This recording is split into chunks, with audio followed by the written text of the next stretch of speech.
Hi friends, இன்னைக்கு நம்ம பார்க்க போகிறது சூப்பரான 4 வகையான லட்டு ரெசிபி தான் பார்க்க போகிறோம்.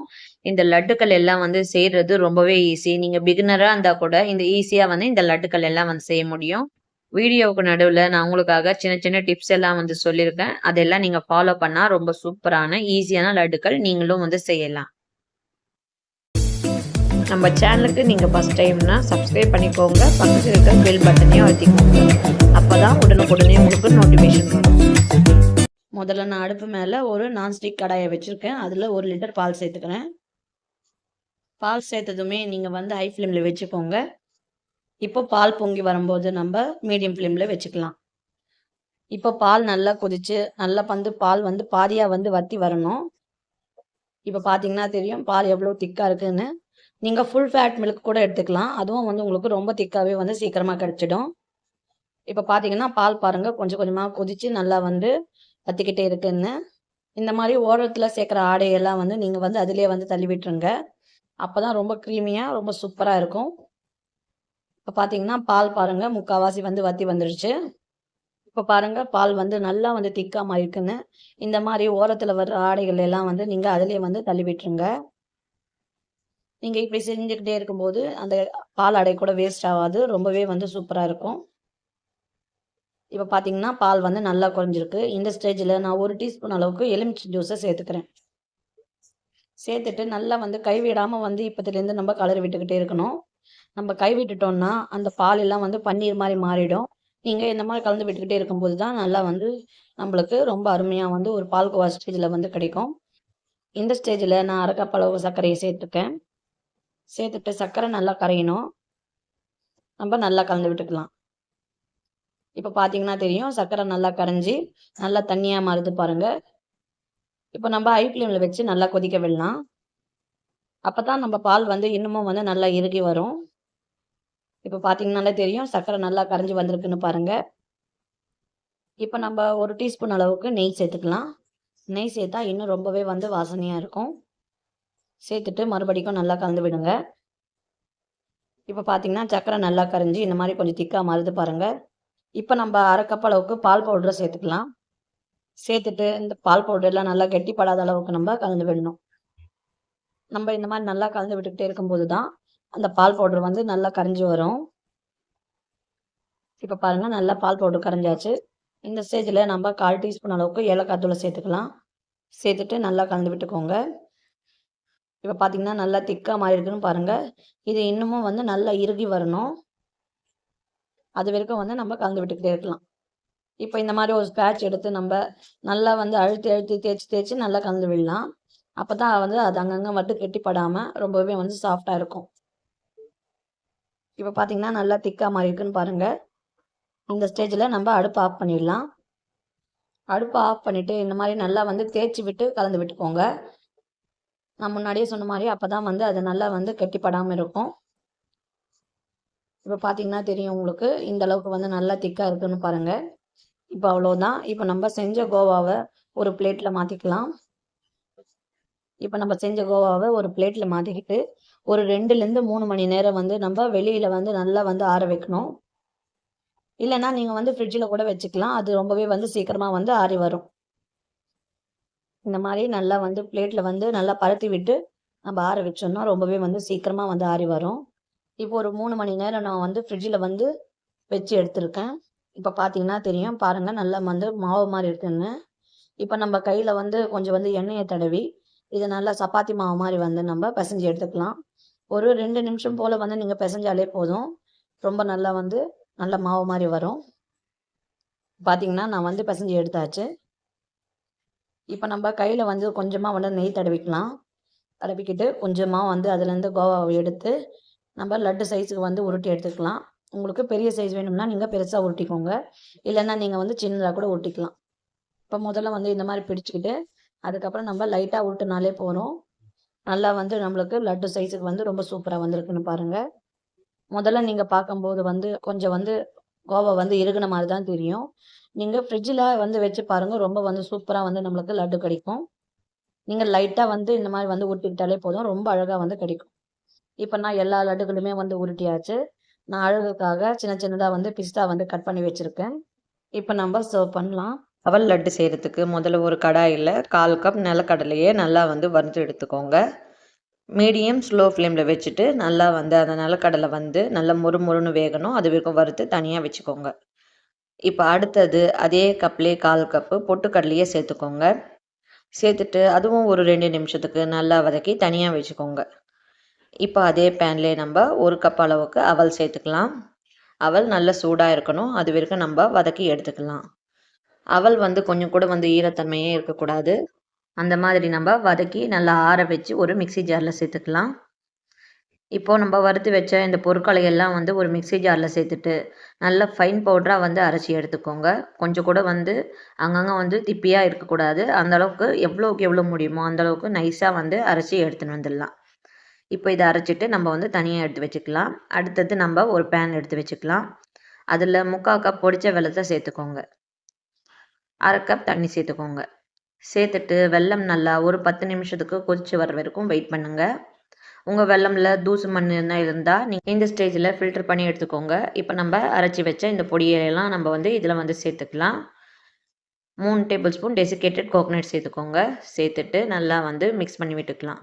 அங்கங்கே வந்து கொஞ்சம் வந்து கட்டியாக இருக்கிற மாதிரி தான் இருக்கும். நீங்கள் வந்து பார்த்து லோ ஃப்ளேமில் வச்சுட்டு நல்லா கலந்து விட்டுக்கோங்க 1 நிமிஷத்துக்கு. இப்போது இதை நம்ம அப்படியே வந்து ஆற வச்சுக்கலாம். ஒரு 5 நிமிஷத்துக்கு இது நல்லா வந்து மிதமான சூடுக்கு வரணும். இப்போ நம்ம 3 டேபிள் ஸ்பூன் நெய்யை நல்லா வந்து முந்திரி பருப்பை சேர்த்துட்டு ஒன்றும் பாதியமாக வந்து முந்திரி பருப்பை உடச்சி அதில் நம்ம வந்து சேர்த்துக்கலாம். 1/4 டீஸ்பூன் ஏலக்காய் தூளையும் சேர்த்துக்கோங்க. சேர்த்துட்டு நல்லா வந்து கலந்து விட்டுட்டு இப்போ இந்த லட்டுவை நம்ம வந்து பிடிக்க ஆரம்பிக்கலாம். உங்களுக்கு எந்த சைஸில் வேணுமோ அந்த சைஸில் வந்து நீங்கள் வந்து லட்டுவை வந்து பிடிச்சிக்கோங்க. பாருங்கள் எவ்வளோ ஈஸியாக எவ்வளோ சாஃப்டாக இருக்குது இந்த லட்டுன்னு. உங்களுக்கு பார்க்கும்போதே தெரியும். ரொம்ப ஈஸியாக வந்து நீங்கள் செஞ்சிட முடியும். பாருங்கள் ரொம்ப அருமையான நம்ம அவல் லட்டு ரெடி ஆகிடுச்சு. இதுக்கு ரொம்ப டிஃப்ரெண்ட்டாக இருக்கும். ஒரு வாட்டி ட்ரை பண்ணி பாருங்கள். ஒரு 10 நிமிஷம் இருந்தாலே போதும். இந்த அவல் லட்டுவை நீங்கள் வந்து ஈஸியாக செய்ய முடியும். குழந்தைங்களுக்கும் ரொம்ப ஹெல்த்தியானது கூட இது. ஸ்நாக்ஸாக கூட நீங்கள் வந்து கொடுத்து அனுப்பலாம். அந்தளவுக்கு ஒரு ஹெல்த்தியான லட்டு இது. உங்களுக்கு சாதாரண நேரத்தில் பசிக்கும் போது இந்த லட்டுவை நீங்கள் ஒன்று எடுத்தால் ரொம்ப ஹெல்த்தியாகவும் இருக்கும். இப்போ அவ்வளோதான். நம்ம எல்லா லட்டுமே பிடிச்சிட்டு நம்ம வந்து சர்வ் பண்ணலாம். பாருங்கள் ரொம்ப சூப்பரான அவல் லட்டு ரெடி ஆகிடுச்சுன்னு. அவல் லட்டு செய்கிறதுக்கு முதல்ல வந்து கடலை மாவை வந்து கரைச்சி எடுத்துக்கலாம். ஏன்னா நம்ம வந்து முதல்ல பூந்தி தான் வந்து செய்ய போகிறோம். அதனால் நல்ல நைஸான கடலை மாவாக 1 கப் சேர்த்துக்கோங்க. உங்கள் கடலை மாவு வந்து கொஞ்சம் கட்டியாக இருந்ததுன்னா ஒரு வாட்டி சலிச்சிட்டு சேர்த்தா உங்களுக்கு வந்து கரெக்டாக இருக்கும். இப்போது இதில் 1 கப் மாவு நம்ம சேர்த்துட்டு கொஞ்சம் கொஞ்சமாக தண்ணி சேர்த்து கரைச்சிக்கினா உங்களுக்கு வந்து நல்லா வந்து அங்கங்கே வந்து திக்காக இல்லாமல் கட்டியாக இல்லாமல் இருக்கும். இப்போ நம்ம வந்து கொஞ்சம் கொஞ்சமாக வந்து தண்ணி சேர்த்துக்கலாம். ஒரு சில மாவுக்கு தண்ணி கொஞ்சம் அதிகமாகவும் தேவைப்படும், இல்லைன்னா குறைவாக கூட ஆகும். அதனால் நம்ம வந்து கொஞ்சம் கொஞ்சமாக தண்ணி சேர்த்து நல்லா பார்த்து வந்து கலந்து விட்டுக்கோங்க. பாருங்கள் கொஞ்சம் கூட வந்து கெட்டி இல்லாமல் நல்லா வந்து திக்காக வந்து முதல்ல கரைச்சிக்கணும். அதுக்கப்புறம் நமக்கு வேண்டிய அளவுக்கு தண்ணி சேர்த்து இந்த மாதிரி ஒரு தோசை மாவை விட கொஞ்சம் தண்ணியாக வந்து கலந்து எடுத்துக்கலாம். இப்போ நம்ம பூந்தி பொறுக்கிறதுக்கு இந்த மாதிரி ஒரு ஜல்லிக்கரண்டியை தான் எடுத்திருக்கோம். உங்ககிட்ட பூந்தி கரண்டி இருந்தாலும் பரவாயில்ல, இல்லைன்னா இந்த மாதிரி ஜல்லிக்கரண்டி அடிக்கரண்டி அந்த மாதிரி சொல்லுவாங்க இல்லையா, இந்த கரண்டி கூட நம்ம வந்து எடுத்துக்கலாம். ஆனால் பூந்திக்குன்னு நம்ம கரண்டி வாங்கும்போது அதில் வந்து சின்ன சின்ன ஓட்டையாக இருக்கும். இதில் வந்து கொஞ்சம் வந்து பெரிய பெரிய ஓட்டையாக இருக்குது. பரவாயில்ல, இருந்தாலும் இதுலேயும் கூட லட்டு வந்து ரொம்ப ஈஸியாகவே நம்ம வந்து செய்ய முடியும். நீங்கள் அடிக்கடி லட்டு செய்வீங்கன்னா அந்த மாதிரி ஒரு பூந்தி கரண்டியை வந்து வாங்கி வச்சுக்கலாம். இல்லைன்னா நம்ம எப்பயாச்சும் ஃபெஸ்டிவல் டைம் தான் செய்ய போகிறோம்னா இந்த மாதிரி ஒரு கரண்டி இருந்தாலே போதும். இப்போ நம்ம அடுப்பில் வந்து எண்ணெயை வந்து சூட் பண்ணி வச்சுக்கலாம். எண்ணெய் வந்து நல்லா வந்து சூடாக இருக்கணும். ஒரு சின்ன பீஸ் வந்து அதில் சேர்த்து பாருங்கள். நம்ம மாவு வந்து கரெக்டான டெக்ஸ்டரில் இருக்குதான்னு அப்போ தான் உங்களுக்கு தெரியும். இப்போ பாருங்கள் போட்ட உடனே வந்து அடியில் வந்து சீட் ஆகிடுச்சு மாவு. அப்போது இது கரெக்டான பதம் கிடையாது நம்மளுக்கு. அப்போ என்ன பண்ணனா நம்ம இன்னும் கொஞ்சம் வந்து தண்ணி சேர்த்து மாவு வந்து நல்லா வந்து தண்ணியாக கரைச்சி எடுத்துக்கலாம். ஓரளவுக்கு கொஞ்சம் தண்ணியாக இருந்தால் தான் நம்ம பூந்தி போட்ட உடனே வந்து மேலே வரும். இப்போ பார்க்கும்போதே உங்களுக்கு தெரியும். பாருங்கள் அப்படியே வந்து அடியிலே தான் இருக்குது, மேலேயே வரல. இப்போ அதை எடுத்துட்டு நம்ம வேற ஒரு பீஸ் வந்து சின்னதாக வந்து சேர்த்துக்கலாம். இப்போ கொஞ்சம் தண்ணி சேர்த்துட்டு இந்த மாவு வந்து நான் வந்து சேர்த்துருக்கேன். பாருங்கள் போட்ட உடனே வந்து அப்படியே நல்லா வந்து மேலே எழும்பி வருதுன்னு பாருங்கள். இப்போ நம்ம பூந்தி பொரிக்க ஸ்டார்ட் பண்ணலாம். இப்போ இந்த கரண்டியை வச்சுட்டுலாம் அதில் வந்து கொஞ்சம் கொஞ்சமாக வந்து மாவு சேர்த்துக்கோங்க. நீங்கள் பிகினர்னா நீங்கள் வந்து கொஞ்சம் கொஞ்சமாகவே வந்து சேர்த்து செஞ்சுக்கோங்க. அப்போ தான் உங்களுக்கு வந்து கரெக்டாக வரும். இப்போ பார்த்தீங்கனாலே உங்களுக்கு தெரியும். நம்ம போட்ட உடனே வந்து நல்ல பெருசு பெருசாக வந்து சூப்பராக பூந்தி வருதுன்னு பாருங்கள். நிறைய மாவு வந்து மொத்தமாக சேர்த்துட வேணாம், ஏன்னா உள்ளே வந்து மொத்தமாக வந்து ஒட்டிக்கும். இப்போ 1 நிமிஷம் கழித்து இந்த மாதிரி நல்லா வந்து கலந்து விட்டுக்கோங்க. இது ரொம்ப வந்து மொறுமொறுப்பாகவும் வேகக்கூடாது, ரொம்ப வந்து சாஃப்டாகவும் இருக்கக்கூடாது. இப்படி நசுக்கி பார்த்தாலே உங்களுக்கு தெரியும் ஓரளவுக்கு சாஃப்டா இருக்குன்னு பாருங்க. இப்போ 1 நிமிஷம் கழிச்சு நம்ம எடுத்துக்கலாம். மொத்தமா வந்து ஒரு 2 நிமிஷம் பொரிச்சாலே போதும். மீடியம் ஃப்ளேம்ல வச்சு பொரிச்சுக்கோங்க. ஏன்னா நீங்க ஹை ஃப்ளேம்ல வச்சு பொரிச்சீங்கன்னா ஒரே அடியா வந்து சீக்கிரமா வந்து கலர் மாறிடும், கருகத்துக்கும் வாய்ப்பு இருக்கு. இப்போ நம்ம இன்னொரு பேட்ச் கூட வந்து சேர்த்துக்கலாம். நீங்க இந்த மாதிரி கூட வந்து இந்த மாதிரி கரண்டி வந்து ஆட்டி ஆட்டி நீங்க செய்யும்போது என்ன ஆகும்னா உள்ள வந்து திக்கா மாறிடும். இப்போ நான் உங்களுக்கு காட்டுறேன் பாருங்க. அது மட்டும் இல்லாம பூந்தி கூட வந்து நல்லா வந்து உப்பி வராது, நம்மளுக்கு ஒரு மாதிரி சப்ப சப்பையா வரும். அதுக்காக மட்டும்தான் நான் உங்களுக்கு இந்த மாதிரி வந்து ஒரு வாட்டி வந்து பொரிச்சு காட்டிருக்கேன். இந்த மாதிரி மிஸ்டேக் வந்து நீங்க செய்யக்கூடாதுன்றதுக்காக தான் வந்து அந்த மாதிரி வந்து ஒரு டைப்பாகவும் இந்த மாதிரி ஒரு டைப்லயும் வந்து உங்களுக்கு வந்து நான் வந்து செஞ்சு காட்டிருக்கேன். நீங்க முதல்ல பார்த்த மெத்தட்லயே வந்து செஞ்சுக்கோங்க. அப்பதான் உங்களுக்கு பூந்தி வந்து கரெக்டா இருக்கும். இந்த மாதிரி அடியிலயும் வந்து ஒட்டாம இருக்கும். நிறைய பேர் வந்து இந்த மிஸ்டேக் வருதுன்னு சொல்லுவாங்க. அதனால உங்களுக்கு நான் இன்னைக்கு வந்து செஞ்சே காட்டியிருக்கேன். இப்ப இதையும் நம்ம வந்து எடுத்துக்கலாம். இப்ப நம்ம முதல்ல பார்த்த பூந்திக்கும் இந்த பூந்திக்கும் வந்து உங்களுக்கு டிஃபரெண்ட் தெரியும்னு நினைக்கிறேன். அது கொஞ்சம் வந்து நல்லா உப்பி இருந்தது. இது கொஞ்சம் வந்து சப்பையா இருக்குதுன்னு பாருங்க.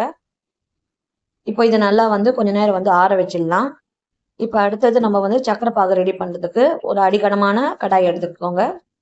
நம்ம எந்த கப்ல மாவு எடுத்தோமோ அதே கப்லயே வந்து சக்கரை சேர்த்துக்கோங்க. அதே கப்லயே வந்து தண்ணியும் சேர்த்துக்கோங்க. ஒரு 3/4 கப் அளவுக்கு தண்ணி சேர்த்தா உங்களுக்கு கரெக்டா இருக்கும். இப்ப இதை நல்லா கரைச்சிட்டு நல்லா வந்து கொதி வரணும். இப்ப பாருங்க நல்லா வந்து கொதிக்குதுன்னு. இப்ப சக்கரை கரைஞ்சி நல்லா வந்து கொதிக்குது. அப்பப்போ நீங்க வந்து செக் பண்ணி பார்த்துக்கோங்க. இப்ப நம்ம ஒரு வாட்டி வந்து செக் பண்ணி பார்த்துக்கலாம். நமக்கு கம்பி பதம் எல்லாம் தேவை கிடையாது. இந்த மாதிரி வந்து தொட்டு பார்த்தா உங்களுக்கு நல்ல பிசுபிசுப்பா இருக்கணும். நல்லா வந்து கையில வந்து பிசுபிசுப்பா ஒட்டணும். இப்ப அவ்வளவுதான், ரெடி ஆயிடுச்சு. இப்ப நம்ம வந்து ஸ்டவ் ஆஃப் பண்ணிட்டு இதை நம்ம கீழே எடுத்து வச்சுக்கலாம். பாகு நல்லா சூடா இருக்கும் போதே இந்த பூந்திகளை நம்ம வந்து இதுல வந்து சேர்த்தாதான் பூந்தியும் வந்து நல்லா வந்து ஊறி வரும் உங்களுக்கு. இப்ப எல்லா பூந்தியும் அதுல சேர்த்துட்டு ஒரு வாட்டி நல்லா வந்து மிக்ஸ் பண்ணிக்கோங்க. இந்த பூந்தி வந்து நல்லா வந்து கொஞ்சம் அழுத்தி இப்படின்னா இந்த கரண்டியால வந்து கொஞ்சம் நசுக்கி நசுக்கி வந்து நீங்க கலந்து விட்டுட்டீங்கன்னா இந்த பாகு இந்த பூந்தியில நல்லா வந்து ஊறி வரும் உங்களுக்கு. இப்போ ஒரு 1 மணி நேரம் கழிச்சு நம்ம வந்து பார்க்கலாம்.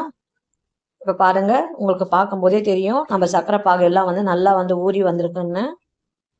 இந்த ஸ்டேஜ்ல மறுபடியும் ஒரு 2 வாட்டி வந்து கலந்து விட்டுட்டு ஒரு சிட்டிகை அளவுக்கு உப்பு சேர்த்துக்கோங்க. ரொம்ப குறைவா வந்து உப்பு சேர்க்கணும். ஏன்னா நீங்க வந்து ஸ்வீட் செய்யும் போது சின்ன துளி உப்பு சேர்த்தீங்கன்னா அந்த ஸ்வீட்டே வந்து ரொம்ப ஹைலைட்டா இருக்கும். அதனாலதான் சொல்றேன். வேணாம்னா ஸ்கிப் பண்ணிக்கோங்க. இப்போ ஒரு 2 கரண்டி எடுத்து நம்ம வந்து மிக்ஸி ஜார்ல போட்டு பல்ஸ் மோட்ல தான் வந்து ஒரு 2 வாட்டி போட்டு நம்ம எடுத்துக்கலாம். நல்லா நைஸா வந்து அரைக்கூடாது. ஒரு 2 வாட்டி வந்து பல்ஸ் மோட்ல மட்டும் போட்டு எடுத்துக்கோங்க. இப்ப நான் வந்து பூசணி விதையை வந்து 1 டீஸ்பூன் அளவுக்கு எடுத்திருக்கேன். இது ஆப்ஷனல் தான். உங்களுக்கு வேணாம்னா இது தாராளமா வந்து ஸ்கிப் பண்ணிக்கோங்க. இப்ப 10 முந்திரி பருப்பை நெய்யில வறுத்து பாதி பாதியா வந்து உடைச்சு வச்சிருக்கேன். இதையும் வந்து நம்ம சேர்த்துக்கலாம். 1 டீஸ்பூன் நெய் சேர்த்துக்கோங்க. சேர்த்துட்டு மறுபடியும் ஒரு வாட்டி நல்லா வந்து மிக்ஸ் பண்ணிக்கோங்க. இந்த மாதிரி கரண்டியால அழுத்தி நல்லா மிக்ஸ் பண்ணிக்கிட்டு இப்ப நம்ம வந்து கையால வந்து பிசைய வந்து ஆரம்பிக்கலாம். ஒரு 2 வாட்டி வந்து நல்லா வந்து கையால பிசைஞ்சிட்டீங்கன்னா உங்களுக்கு வந்து உருண்டை பிடிக்க ரொம்ப ஈஸியா வரும். இப்ப பாருங்க நல்லா சூப்பரா வந்து உருண்டை வருது நம்மளுக்கு. நல்ல சூப்பரான பூந்தி லட்டு வந்து சுலபமா ரெடி பண்ணிட்டோன்னு பாருங்க. தான் நம்ம சூப்பரான பூந்தி லட்டு ரெடி ஆயிடுச்சுன்னு பாருங்க. இப்போ சாஃப்டான ரவா லட்டு செய்யறதுக்கு முதல்ல நம்ம வந்து ரவையை வந்து எடுத்துக்கலாம். நான் இன்னைக்கு மீடியமான சைஸ் ரவை தான் வந்து எடுத்திருக்கேன். உங்ககிட்ட வந்து சின்ன சைஸ் ரவை இருந்தாலும் பரவாயில்ல, எடுத்துக்கோங்க. 1 கப் ரவையை நான் இன்னைக்கு எடுத்திருக்கேன். இப்போ இந்த ரவையை நம்ம வந்து வறுக்கலாம். இப்போ இந்த ரவையை வறுக்கிறதுக்கு நம்ம அடுப்பு மேலே ஒரு பேன் வச்சுக்கலாம். அதில் 1 டீஸ்பூன் நெய் சேர்த்துக்கோங்க. நெய் நல்லா உருகுனதுமே இப்போ இந்த ரவையை நம்ம இதில் வந்து சேர்த்துக்கலாம். சேர்த்துட்டு லோ ஃப்ளேமில் வச்சுட்டு ஒரு 5லேருந்து 10 நிமிஷம் ரவை வந்து கலர் மாறாமல் நல்லா வந்து நம்ம வந்து வறுத்து எடுத்துக்கலாம். இந்த மாதிரியே நம்ம ரவையை வந்து வறுத்து எடுக்கும்போது அந்த ரவையோட பச்சை வாசனையும் போகும், டேஸ்ட்டும் ரொம்ப சூப்பராக இருக்கும். இப்போ ஒரு 5 நிமிஷத்துக்கு இந்த ரவையை பாருங்கள் நம்ம நல்லா வந்து வறுத்து எடுத்தாச்சு. இப்போ இந்த ஸ்டேஜில் நம்ம இந்த ரவையில் வந்து பால் சேர்த்துக்கலாம். நான் தண்ணி சேர்க்காம திக்கா காய்ச்சின பால் ஒரு 1/2 கப் வந்து சேர்த்துக்கிறேன். பால் சேர்த்ததுமே இதை வந்து நல்லா வந்து நம்ம கலந்து விட்டுக்கலாம். அங்கங்கே வந்து கெட்டி படுற மாதிரி தான் இருக்கும். இருந்தாலும் நம்ம வந்து கொஞ்சம் கொஞ்சமாக சேர்த்து நல்லா வந்து கலந்து விட்டுக்கோங்க. ரவை வந்து நல்லா வந்து பூ மாதிரி வந்து நல்லா வெந்திருக்கணும். அந்த அளவுக்கு நம்ம வந்து கலந்து விட்டுக்கலாம். இப்போ பார்க்கும்போதே உங்களுக்கு தெரியுது இல்லையா, நல்லா வந்து வெந்திருக்கு. இப்போ நம்ம டெசிகேட்டட் கோகோனட் 1/2 கப் அளவுக்கு சேர்த்துக்கலாம். இந்த டெசிகேட்டட் கோகோனட் எப்படி வீட்லயே செய்யுதுன்னு நான் வந்து ஆல்ரெடி ஒரு வீடியோ போட்டிருக்கேன். பார்க்காதவங்க எண்ட் ஸ்கிரீன்ல கொடுக்குறேன், இல்லை டிஸ்கிரிப்ஷன்லயும் இருக்கும், செக் பண்ணி பாருங்க. உங்களுக்கு ரொம்பவே யூஸ்ஃபுல்லா இருக்கும். இப்போ இது ஒரு 2 நிமிஷத்துக்கு நம்ம வந்து நல்லா வந்து இந்த மாதிரி வதக்கி விட்டுக்கலாம். இப்போ பார்க்கறதுக்கு அங்கங்க கொஞ்சம் வந்து லம்ஸ் வந்து ஃபார்ம் ஆன மாதிரி தான் இருக்கும். இருந்தாலும் வந்து அது வந்து நல்லா வந்து உள்ளேயும் வந்து வெந்திருக்கும். இப்போ இது ஒரு 2 நிமிஷத்துக்கு நம்ம வந்து நல்லா வந்து இந்த மாரி தேய்ச்சு விட்டு நல்லா வந்து வதக்கி விட்டுக்கலாம். இப்ப நம்ம ஸ்டவ் ஆஃப் பண்ணிட்டு, இது வேற ஒரு தட்டுக்கு நம்ம மாத்திக்கலாம். இப்ப இந்த ரவையும், நம்ம வந்து தேங்காவும் சேர்த்துருக்கோம் இல்லையா? இது ஒரு மிதமான சூட்ல இருக்கும்போதே, நம்ம வந்து 3/4 கப் சர்க்கரைய வந்து பொடி பண்ணி எடுத்திருக்கோம். 2 ஏலக்காவும் சேர்த்துட்டு, நல்லா வந்து பொடி பண்ணிட்டு, இதுல நம்ம சேர்த்துக்கலாம். சேர்த்துட்டு ஒரு வாட்டி வந்து நல்லா வந்து மிக்ஸ் பண்ணிக்கோங்க. அங்கங்க வந்து லம்ஸ் ஃபார்ம் ஆகுற மாரி இருந்தா, நீங்க வந்து கையாலேயே வந்து நல்லா வந்து உதுத்து விட்டு, நல்லா வந்து நீங்க கலந்து விட்டுக்கோங்க. இப்போ கை பொறுக்கிற சூடுக்கு வந்த உடனே, இந்த சர்க்கரையும், இந்த ரவையும் வந்து நம்ம நல்லா வந்து ஒரு வாட்டி பெசஞ்சு விட்டுக்கலாம். ஒரு 5 நிமிஷத்துக்கு நல்லா நீங்க வந்து பெசஞ்சு எடுத்தாலே போதும். இது நல்லா வந்து இலக்கம் குடுத்து உங்களுக்கு வரும். நீங்க உருண்டை பிடிக்கிறதுக்கும் ஈஸியா இருக்கும். லட்டும் நல்லா சாஃப்ட்டா இருக்கும். நம்ம வந்து ரவா லட்டுன்னா சூடான பால் ஊத்தியோ, இல்ல சர்க்கரை பாகு ஊத்தியோ நம்ம வந்து செய்யும்போது, நம்மளால வந்து பிடிக்க முடியாது. அது மட்டும் இல்லாம உதிர்ந்து உதிர்ந்து போயிடும் நம்மளுக்கு. இந்த மெத்தட்ல நீங்க செய்யும்போது ரொம்ப ஈஸியாவே இருக்கும். இப்ப நம்ம வந்து கொஞ்சம் போல பாதாம், கொஞ்சம் முந்திரிய வந்து நெய்யில வந்து வறுத்து இதுல நம்ம சேர்த்துக்கலாம். இது ஆப்ஷனல் தான். உங்களுக்கு வேணும்னா நீங்க திராட்சை சேர்த்துக்கலாம், இல்ல கருப்பு திராட்சை சேர்த்துக்கலாம். உங்களுக்கு பிடித்த நட்ஸ் எதுவோ நீங்க வந்து சேர்த்துக்கலாம். இப்ப சேர்த்துட்டு நல்லா இன்னொரு வாட்டி வந்து நல்லா வந்து பெசஞ்சு விட்டுக்கோங்க. இப்ப பாருங்க அந்த ரவையோட வந்து நம்ம போட்ட சர்க்கரை எல்லாம் வந்து நல்லா வந்து மெல்ட் ஆகி நம்மளுக்கு உருண்டை பிடிக்கிற அளவுக்கு இருக்குன்னு பாருங்க. இப்ப நம்மளுக்கு எல்லாமே வந்து ரெடி ஆயிடுச்சு. இப்ப உங்களுக்கு எவ்வளோ பெரிய உருண்டை வேணுமோ அந்த அளவுக்கு வந்து நீங்க வந்து இந்த ரவா மிக்ஸர் எடுத்து உருண்டை வந்து பிடிச்சுக்கலாம். பாருங்க எவ்வளோ சூப்பரா வந்து நம்மளுக்கு உருண்டை பிடிக்க வருதுன்னு. இந்த மெத்தட்ல நீங்க ஒரு வாட்டி வந்து ரவா லட்டு செஞ்சு பாருங்க. அதுக்கப்புறம் வந்து எப்பவுமே வந்து நீங்க இந்த மாதிரி தான் வந்து செய்வீங்க. அவ்வளோ சூப்பரான ஒரு ஈஸியான மெத்தட்ல நான் உங்களுக்கு இன்னைக்கு செஞ்சு காட்டியிருக்கேன். பாருங்க ஒவ்வொரு லட்டும் வந்து அழகா வந்து ரொம்ப சூப்பரா ஷேப்பா வந்து நம்மளுக்கு பிடிக்க வருதுன்னு. இதே மாரியே நம்ம எல்லா லட்டுக்குள்ளயுமே வந்து உருட்டி எடுத்துக்கலாம்.